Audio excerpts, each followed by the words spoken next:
मुख्यमंत्री नायब सिंह सैनी ने गोहाना में आयोजित समारोह में की शिरकत। कहा, विकसित भारत के संकल्प को पूरा करने के लिए हम सब मिलकर हरियाणा का नवनिर्माण करेंगे।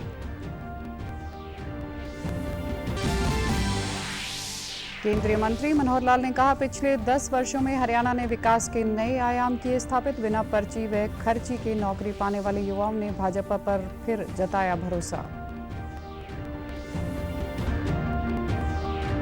प्रदेश भर में आज मनाया जा रहा है गोवर्धन का पर्व। घर के प्रवेश द्वार पर गाय के गोबर से गोवर्धन पर्वत बनाकर की जाती है पूजा। मुख्यमंत्री नायब सिंह सैनी ने प्रदेशवासियों को दी शुभकामनाएं।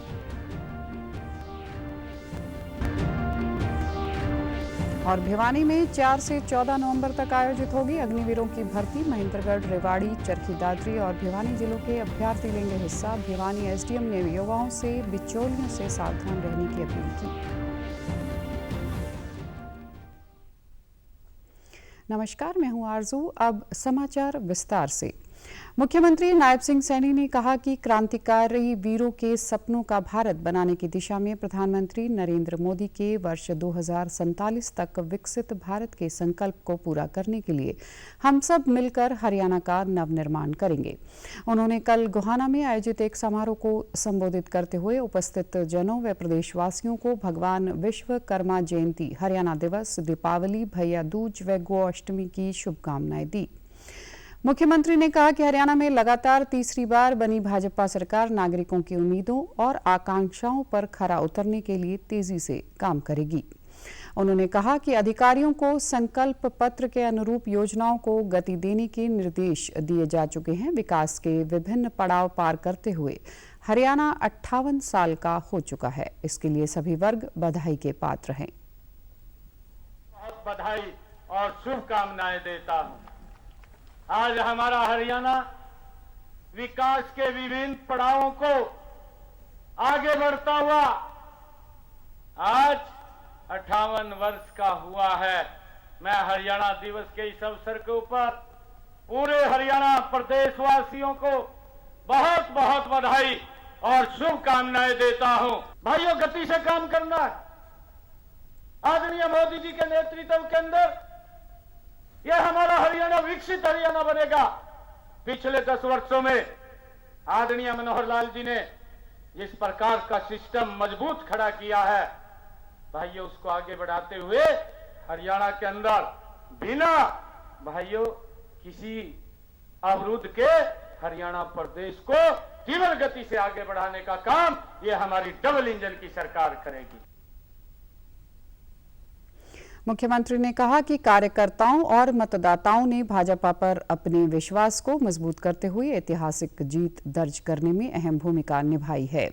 उन्होंने कहा कि केंद्रीय मंत्री व पूर्व में 9.5 साल रहे मुख्यमंत्री मनोहर लाल द्वारा बनाई गई मजबूत व्यवस्था पर आगे बढ़ते हुए हमारी डबल इंजन की सरकार तीव्र गति से अपना काम करेगी। उन्होंने कहा कि कांग्रेस द्वारा बेरोजगारी को लेकर जो भ्रामक प्रचार चुनाव के दौरान किया गया था और उनके नेताओं द्वारा हजारों युवाओं के भर्ती परिणाम रोकने का जो प्रयास किया गया, उससे उनकी युवा विरोधी मानसिकता जनता जनार्दन के सामने आ गई।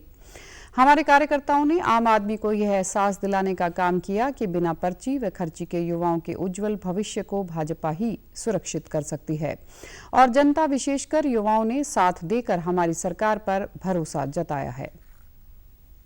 युवाओं के हितैषी है और दूसरी तरफ अगर आप लोग देखते थे, ये लोग युवाओं के विरोधी नजर आते थे कि वो रिजल्ट भी इन्होंने रोकने का काम किया जो हमारे युवाओं को नौकरी बिना पर्ची बिना खर्ची के लगनी थी। कहा भाई हमने बिना पर्ची बिना खर्ची के इतनी नौकरी दे दी।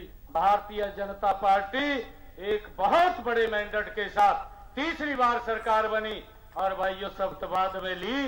पहले मेरे 25,000 युवाओं को ज्वाइनिंग लेटर उनके घर पर गया है। भाइयों,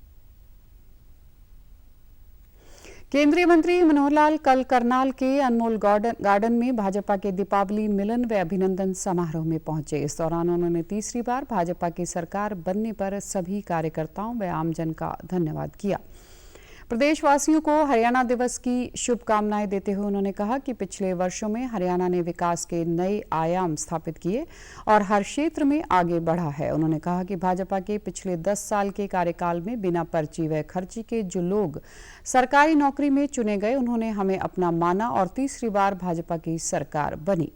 मनोहर लाल ने भाजपा नेता कविंद्र राणा को सांसद प्रतिनिधि के रूप में करनाल के लिए नियुक्त किया। इस दौरान विधानसभा अध्यक्ष हरविंदर कल्याण, चीफ व्हिप राम कुमार कश्यप सहित अनेक वरिष्ठ नेता मौजूद रहे। यहाँ की जनता को बहुत बधाई और बहुत बहुत शुभकामना देता हूँ। 58 साल का जो कार्यकाल हरियाणा का बीता है, इसमें जो पिछले 10 साल के काम की चर्चा आज हरियाणा की जनता के हर जबान पर ये विषय है कि ये 10 साल का कार्यकाल उनको बिल्कुल किसी भी बाधा के रहित, ये बाधा रहित उनका जो जीवन चला है, इससे सब लोग प्रसन्न हैं। जो हमारी नीतियां हैं, पॉलिसीज हैं, उससे सब प्रसन्न हैं। बिना किसी भेदभाव के सबके साथ एक समान व्यवहार और भौगोलिक तौर पर भी विकास के नाते से कविंद्र राणा जी हमारे अभी चौका जैसे मैंने बताया कि सांसद प्रतिनिधि हो गए हैं और सांसद प्रतिनिधि के नाते जो काम होते हैं मुख्य रूप से, चूंकि मेरा आना जाना एक दायित्व के नाते से थोड़ा कम होगा, फिर भी ये अपना पार्टी कार्यालय जो कर्ण कमल है वहां भी बैठा करेंगे। केंद्रीय मंत्री मनोहर लाल ने कहा कि इस बार की जीत का विशेष महत्व है। पहली बार प्रदेश में कोई पार्टी तीसरी बार जीतकर आई है। जनता ने विपक्ष को सबक सिखाया है। उन्होंने अपनी जीत के कई कारण बताए। पार्टी क्या कहती है क्या नहीं कहती है, लेकिन चुनाव आयोग एक संवैधानिक संस्था है और संवैधानिक संस्था जो बोलती है उसका अपना एक विश्वास करने का उसका एक आधार होता है। अगर उनको चुनाव आयोग के ऊपर इतना भरोसा नहीं है तो फिर काहे की पॉलिटिकल पार्टी चलाते हैं। पॉलिटिकल पार्टियों का पहला एक ये उनकी कमिटमेंट होती है कि हम ऐसी संवैधानिक संस्थाएं जो चुनाव से जुड़ी हुई हैं, खास करके पॉलिटिकल चुनाव के नाते से, उनके ऊपर उनको भरोसा बढ़ना ही चाहिए। उनके ऊपर भरोसा नहीं करते हैं तो ये बहुत खेदजनक बात।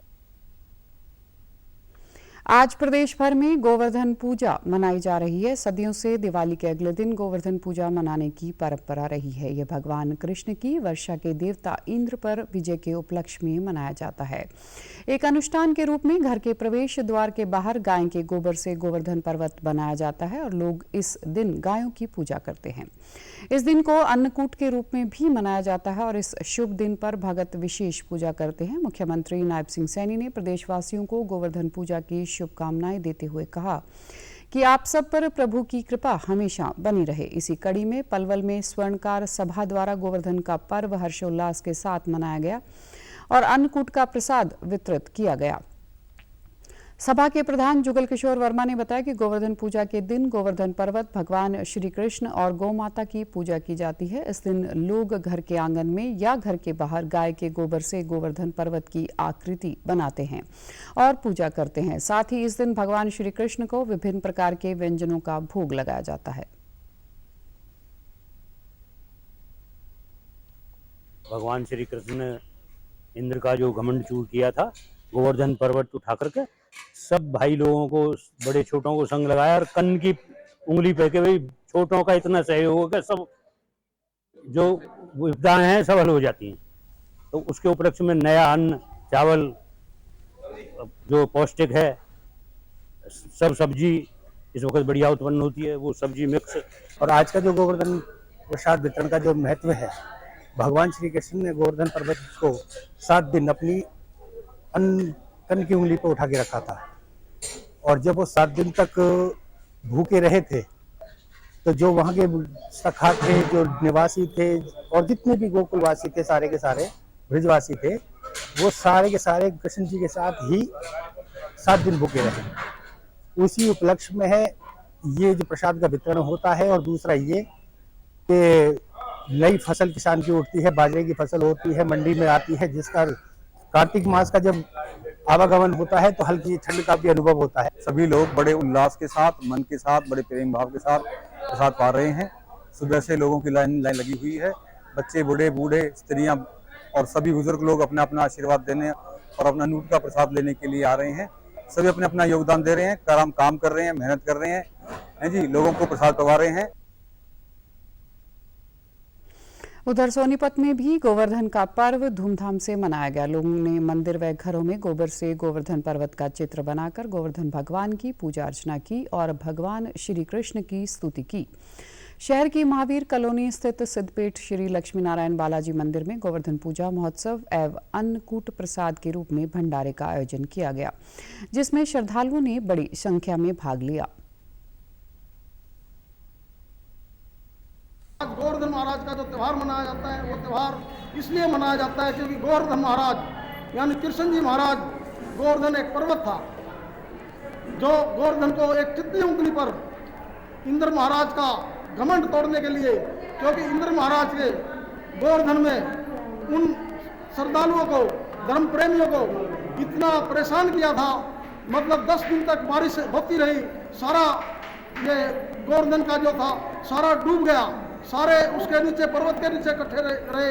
और जब उनका घमंड तोड़ा भगवान श्री कृष्ण ने, तो तब आके उन्होंने माफी मांगी और भगवान श्री कृष्ण को अपना परमात्मा माना उन्होंने, और ये कहा कि भगवान श्री कृष्ण आप सदा अमर रहो, आप, मैं इंद्र भगवान आपको मानता हूँ। जब उन्होंने उनको माना तब जाके ये गोवर्धन का त्यौहार मनाता है।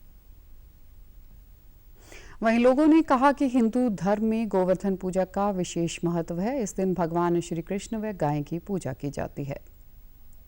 हम सब ने श्री गोवर्धन महाराज की पूजा की और बहुत सारे हजारों श्रद्धालु, महिला पुरुष सभी ने, इसमें बच्चों ने भाग लिया और इस पर्व को प्रत्येक वर्ष हम इसी तरह मनाते हैं। आज इसमें सब शामिल रहे, सब ने गोवर्धन पूजा की और जो इस पर्व को जो मनाया जाता है हिंदू रीति रिवाज के हिसाब से, ताकि हमारे जो प्रकृति है उसके सारे नियमों का पालन करते हुए इस प्रकृति को हरी भरी रखने के लिए इस पर्व का विशेषकर गोवर्धन पूजा का आयोजन किया जाता है।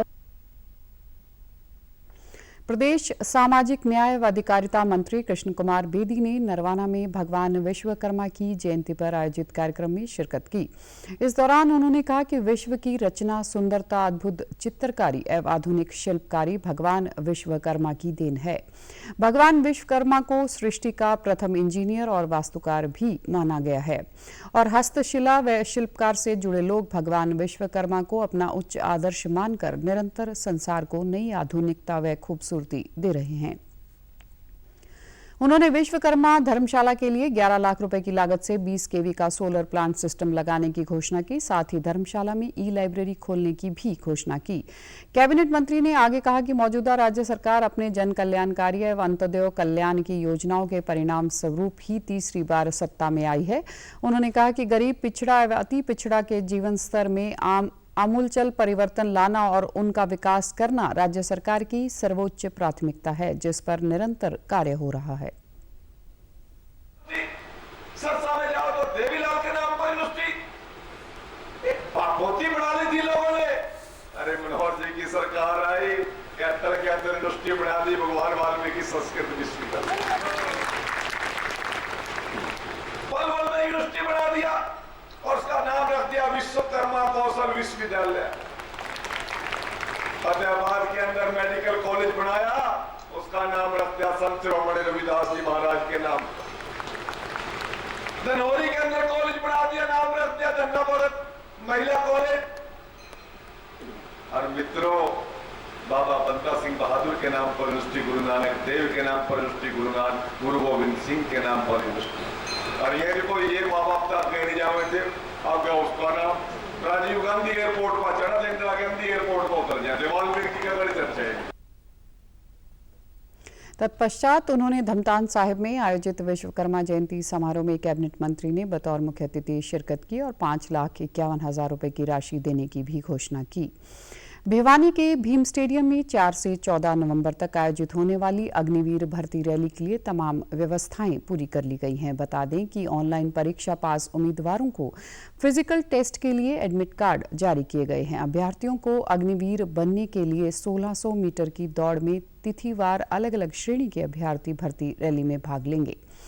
भिवानी के एसडीएम महेश कुमार ने बताया कि अग्निपथ योजना के तहत सेना भर्ती कार्यालय चरखी दादरी ने भर्ती के लिए महेंद्रगढ़, रेवाड़ी, चरखी दादरी और भिवानी जिलों के ऑनलाइन परीक्षा उत्तीर्ण अभ्यर्थियों को शारीरिक प्रशिक्षण के लिए प्रवेश पत्र जारी कर दिए हैं।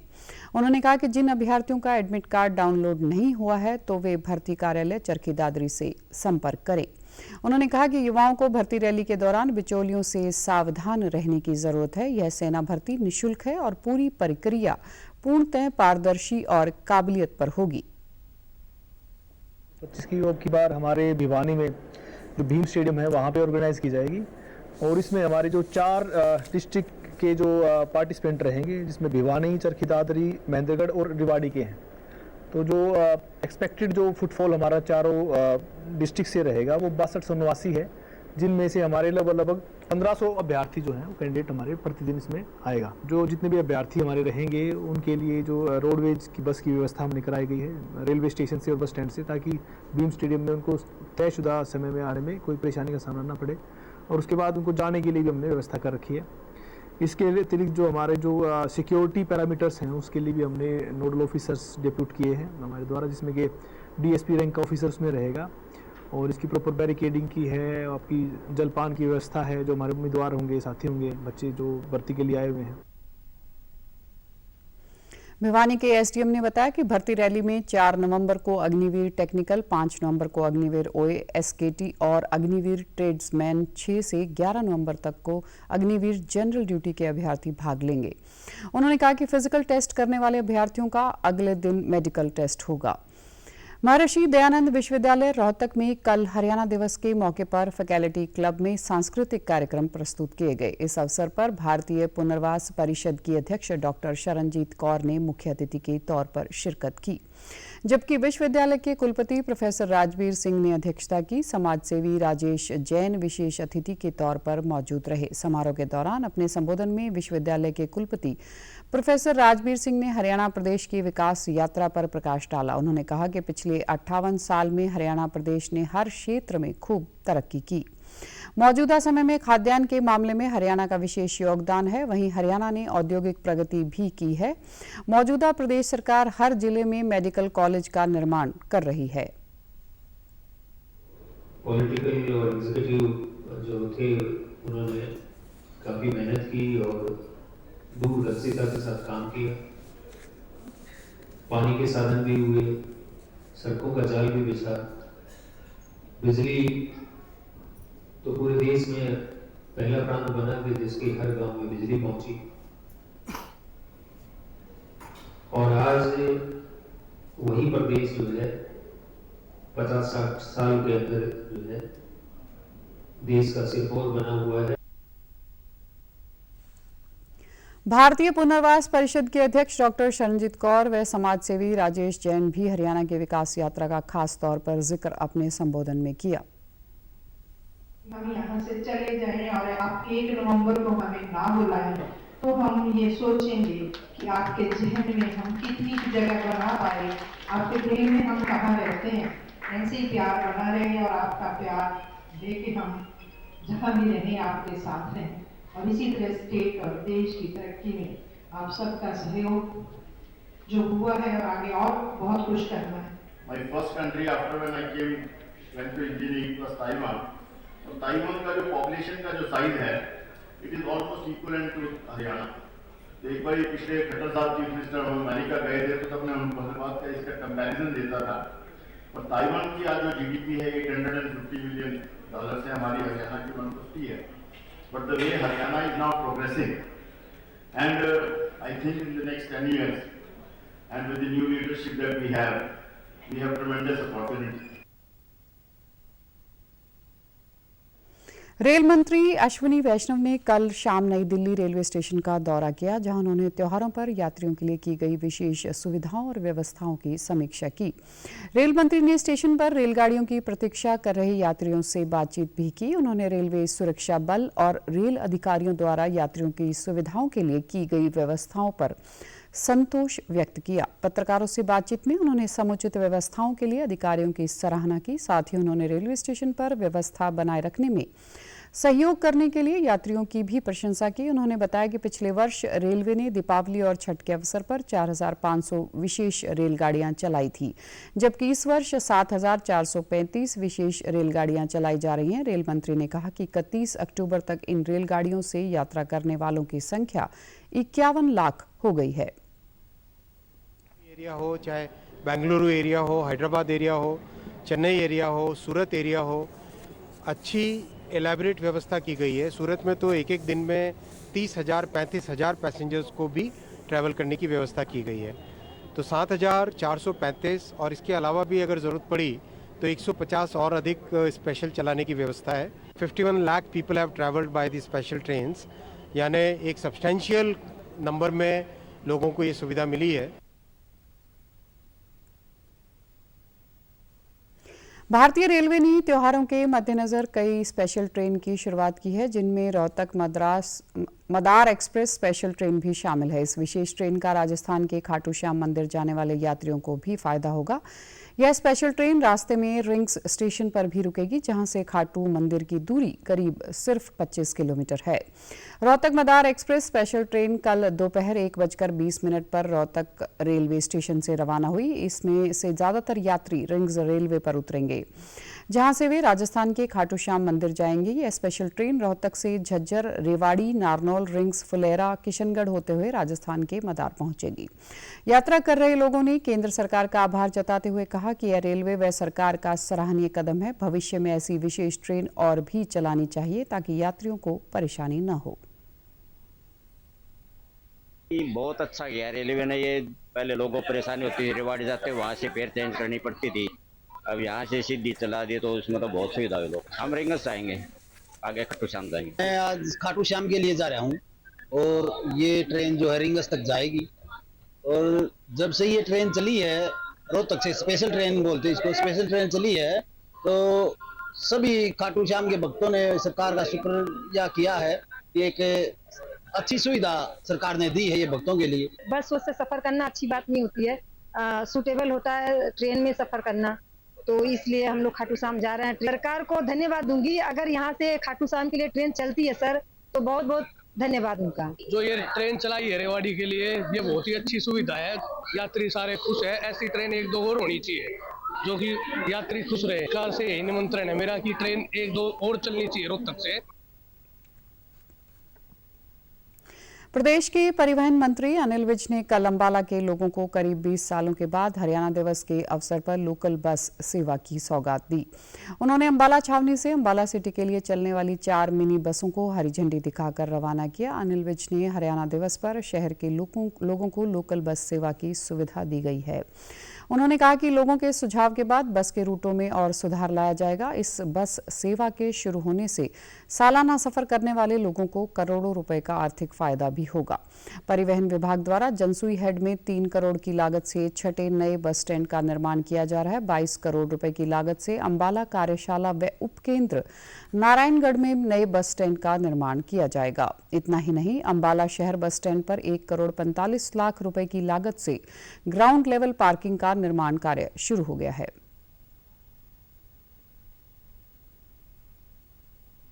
चार बसें अभी हम शुरू कर रहे हैं, अभी हम रूटीन बसें शुरू कर रहे हैं, शुरू हो जाएगा फिर इलेक्ट्रिक बसें लगा देंगे इनकी। जैसे इलेक्ट्रिक बसें खरीदकर वो लगा देंगे कि पोल्यूशन ना हो, ये भी हम चाहते हैं। सारे लोग आते हैं यहाँ पे दूर दूर से, आप स्टॉपेज बना के देंगे। और मैंने इनको कहा है कि अच्छे बस स्टैंड भी मैंने कुछ कहीं देखा था एक बना हुआ, मैंने उनको बताया, समय आने पर वो भी हम बता देंगे, बना देंगे यहाँ पे बढ़िया। जैसा मैं विदेशों में देख के आया था बस स्टैंड, वैसा बस स्टैंड बना देंगे। वो बस स्टैंड मैंने उनके पास बता के, और ये बसें चलेंगी। अनिल विज ने हरियाणा दिवस के अवसर पर पंजाब को फिर SYL के पानी का हक हरियाणा को देने के विषय को याद दिलवाते हुए कहा कि प्रदेश आज विकास के मामले में पंजाब सहित कई राज्यों से आगे निकल चुका है। साथ ही उन्होंने कहा कि 500 साल के बाद श्री राम लला अयोध्या में विराजे हैं, इसलिए पूरा देश इस जश्न में डूबा हुआ है। अलग होकर हरियाणा ने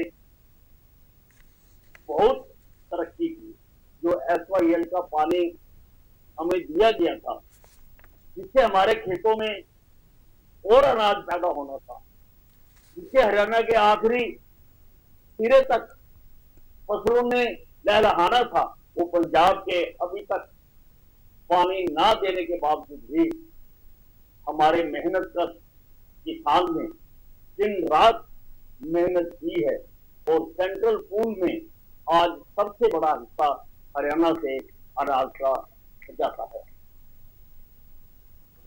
वहीं अंबाला कैंट से शहर के लिए शुरू हुई बस सेवा के लिए स्थानीय लोगों ने परिवहन मंत्री का धन्यवाद करते हुए कहा कि अब उनके समय के साथ साथ पैसों की भी बचत होगी। परिवहन मंत्री जी ने हमारे अंबाला को बहुत बड़ी सौगात दी है, जो कि पिछले काफी समय से समस्या चल रही थी कि किसानों को, मजदूरों को, विद्यार्थियों को, व्यापारियों को आने के लिए बड़ी समस्या थी और वहाँ बड़ा दिक्कत रहती है, ऑटो वगैरह में धक्के खाते हैं। अब बस को पकड़ो और अपने टाइमली पहुंच पाओगे जल्दी, और ये जनता को एक नायाब तोहफा है। लोकल बस से चलनी चाहिए, तो उन्होंने अब देखो आज वो मांगे पूरी हमारी की हैं और वही लोकल बस से चल रही हैं, तो हमारी मांग उन्होंने जल्दी पूरी की है। हाँ जी, बीजेपी सरकार ने हर एक काम किया है और वो हमेशा ही करते रहे हैं, और अब बनने के बाद तो आपने देखा ही होगा जोर शोर से वो काम पे लगे हुए हैं। भारत पाकिस्तान के रिश्तों में तनातनी के बीच पाकिस्तान के पूर्व मंत्री और मौजूदा सांसद अब्दुल रहमान खान कंजू ने प्रदेश के सिरसा में दिवाली मनाई। वे कल चौटाला गांव में इनेलो द्वारा दिवाली पर आयोजित अभिनंदन समारोह में पहुंचे। इस दौरान पूर्व सीएम ओपी चौटाला, अभय चौटाला और अन्य नेता मौजूद रहे। हालांकि पाक सांसद के हरियाणा में आने पर सोशल मीडिया पर कई लोग चौटाला परिवार को ट्रोल कर रहे हैं। वे तनाव के वक्त में पाकिस्तानी सांसद की मेहमान नवाजी को लेकर उनके रिश्तों पर सवाल खड़े कर रहे हैं। पाकिस्तान के सांसद अब्दुल रहमान कंजू ने जनसभा को संबोधित करते हुए भारत पाकिस्तान के रिश्तों पर अपने विचार रखे। उन्होंने लोगों को दिवाली की बधाई देते हुए कहा कि उन्हें भारत आकर बहुत अच्छा लगा। यहाँ के लोगों ने जो मोहब्बत उन्हें दी है उसे वे हमेशा याद रखेंगे। मुझे खुशी है कि मैं आज दिवाली के मौके पर आपकी खुशियों में मुझे शरीक होने का मौका मिला। मैं दिवाली की भी आप सबको दिल की अता गहराई मन से मुबारकबाद। इतना शानदार स्वागत करने पर, यहाँ पे वेलकम करने पर भी मैं आपका बहुत शुक्रगुजार हूँ और इंशाअल्लाह आपकी ये मोहब्बत आखिरी सांस तक याद रखूंगा। पूर्व मुख्यमंत्री ओम प्रकाश चौटाला ने संबोधित करते हुए कहा कि भारत और पाकिस्तान के मधुर संबंध बनाने में अब्दुल रहमान खान कंजू का बहुत योगदान रहा है और यह मधुर संबंध कायम रहने चाहिए। वहीं उन्होंने कहा कि आप लोगों ने आदित्य व अर्जुन चौटाला को विधानसभा भेजने का काम किया, इसके लिए आपका धन्यवाद करते हैं। उन्होंने कहा कि हमें सरदार वल्लभ भाई पटेल के पद चिन्हों पर चलते हुए देश का विकास करने में योगदान देना है।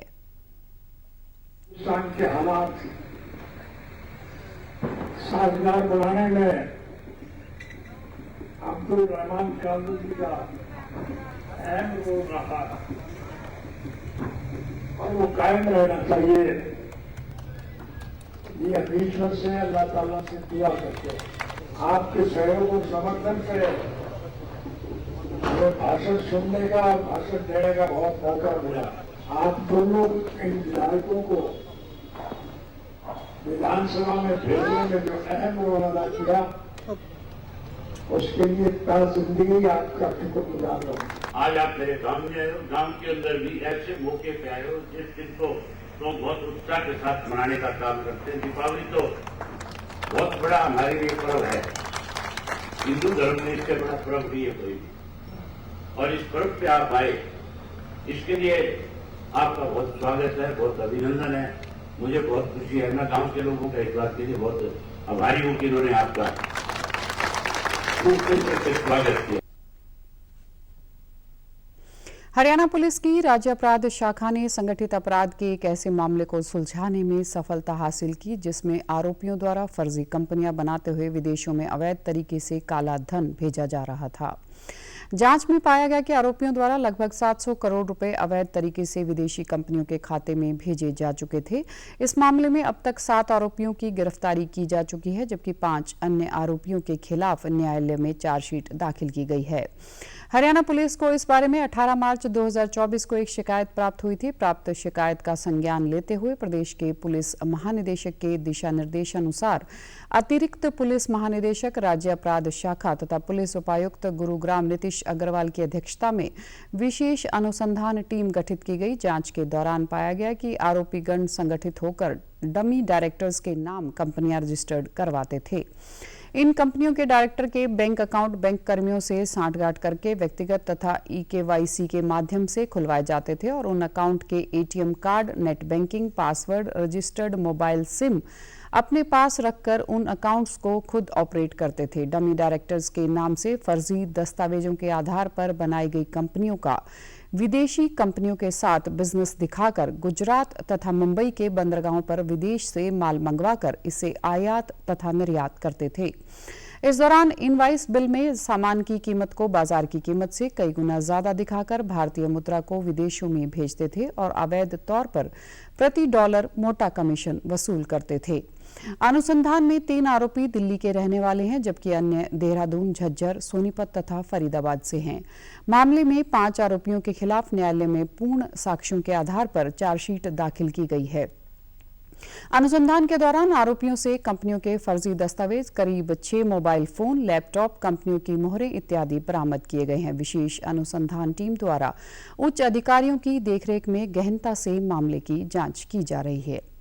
समाचारों में आज इतना ही। नमस्कार।